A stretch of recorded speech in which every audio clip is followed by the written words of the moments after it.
In 2014, graduated from Anthony Wayne High School, was recruited onto a men's varsity rowing team to a school in Oklahoma City called Oklahoma City University.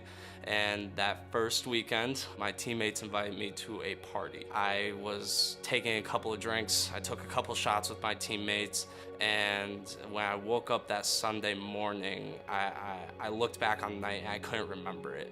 I started getting faster at practice. It was completely unexplainable.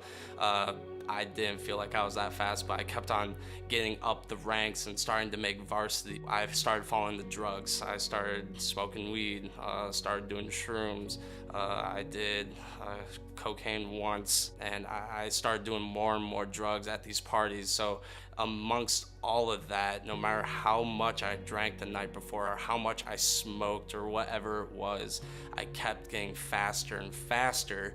In my mind, being faster was God's plan, and that all the other stuff, it was able to be brushed to the side. Fast forward through sophomore year, broke records on multiple courses in the springtime, and I caught eye of the Olympic coaches that were stationed in Oklahoma City since I was an Olympic boathouse. My dream was to be an Olympic rower, but I never thought in my life that it was ever possible. I took this test called a 2K test, where it's 2,000 meters, and it's the hardest thing that any rower will ever face. I pulled the time, but I passed out at the end of the test, and then I woke up and I didn't know quite where I was at the time. I was really confused since I passed out. Everybody was cheering around me. I figured right then and there something good had to have happened. And 30 minutes later, I got a call from the Olympic coach telling me, hey, you made this Olympic team. You are on the team. You're going to represent the U.S. in 2020. I was convinced that this was God's plan for my life, just to be a rower, just to be an athlete. I was passing out really this whole time, passing out all throughout college from practice, maybe once a week, twice a week at most. I didn't think much of it, but my coach and the Olympic coach both agreed that I should go to a doctor just to make sure everything was all right. So I went to the cardiologist. He says the words that were unimaginable at the time.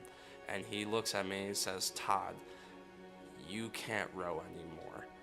If you want to live and you don't want your heart to stop, you need to stop rowing.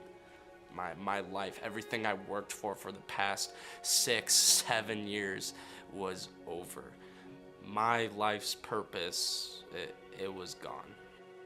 I just kind of hit a low, just really upset, didn't really know what to do, and I cried out to God in my dorm room, God, why is this happening to me? If this was your plan for my life, the plan that I thought that you had for me, then why are you taking it away from me?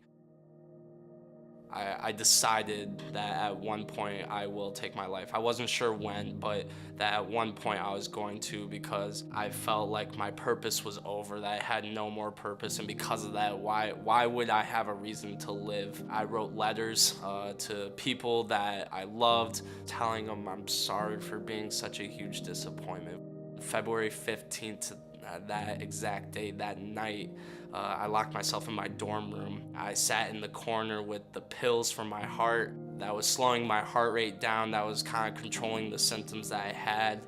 And I decided that I was going to take my own life and overdose on these pills. And so I took one, and I took two, and I took three, and as I was about to take the fourth one, I just couldn't do it. Something was overcoming me, something was overpowering me, I just couldn't. God was telling me something. God was telling me that there was more to life than just rowing, friends, popularity. I didn't know quite what the plan was for my life. I just knew that God had something more in store for me. I started reading my Bible, And it wasn't an overnight, like I read a chapter a day or anything like that. No, I read a verse maybe every couple of days. As time kept on going, I started reading a little more. I started wanting to know more about what this purpose was, and I started praying more. And God was in my life once again. When I finally got my heart diagnosis, I thought I had a physical heart problem, and that was it. That my heart wasn't functioning right and I could fix it on my own. Now, I realize that it was God telling me that I had to renew my heart for Him, that it was much more than just that physical problem, but it was something much deeper than that. I finally realized that the life in Oklahoma, everything on this earth, it's worthless.